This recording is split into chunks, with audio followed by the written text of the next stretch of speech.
Kasong isinampa ng Meder ni Darren kay JK, ibinasura na. Tila bukas daw sa posibilidad ng pakikipagkalab si JK Labajo sa kapwa niya, The Voice Kids, contestant noon na si Darren Espanto. Of the people that have my number. Pero sana may collaboration. I'm open to collaborating with everybody.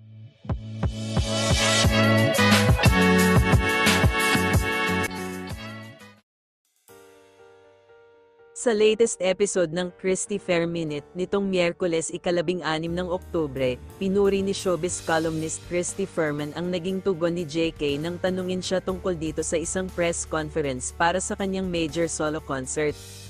Natanong ang kapamilya singer-actor na si Juan Carlos Labajo o Juan Carlos kung kumusta na ang kasong isinampa laban sa kanya ng nanay ni It's Showtime host singer Darren Espanto noong 2019. Hindi raw pinayagan ng media people na magtanong kay JK tungkol kay Darren sa naganap na media conference para sa first major solo concert ng una na gaganapin sa ika-29 ng Nobyembre sa SM Mall of Asia Arena. Pero nagpaunlak naman ng singer-actor sa entertainment website na PEP na balitaan daw kasi nila na na-dismiss na ang kaso na isinampa ng nanay ni Darren sa kanya noong 2019. Hindi direktang sinagot ni JK kung talaga bang naibasura na ng korte ang demanda.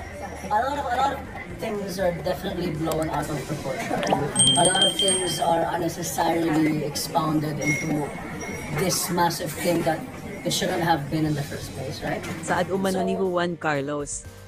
Nang tanungin din siya kung game o bukas ba siya sa posibilidad na magkatrabaho sila ni Darren in the near future, sagot ni JK, wala naman daw problema sa kanya kung mangyayari iyon.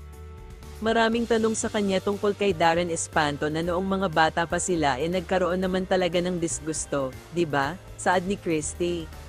Nag-ugat ang nabanggit na libel case sa sexuality issue. Matatanda ang noong 2018 ay lumutang ang mga serye ng tweet ng dalawa dahil umano sa tweet na Gayness at its Finest ni JK na nakatag kay Darren, na kapwa niya, The Voice of the Philippines, Kids Edition finalists, kasama pa ang grand winner nitong si Laika Guer-Anod. Pinabulaanan naman ni JK na siya ang nasa likod ng nasabing tweet. Pero alam mo, chika ni Christy, ang ganda-ganda ng puso nitong si JK Labajo, no? Ayaw niyang pag-usapan na yun. Ayaw na niyang balikan. Dagdag pa ng showbiz columnist, ang sabi niya, ni JK, kahit kanino naman wag na tayong magbanggit ng pangalan, handa siyang makipag-collab.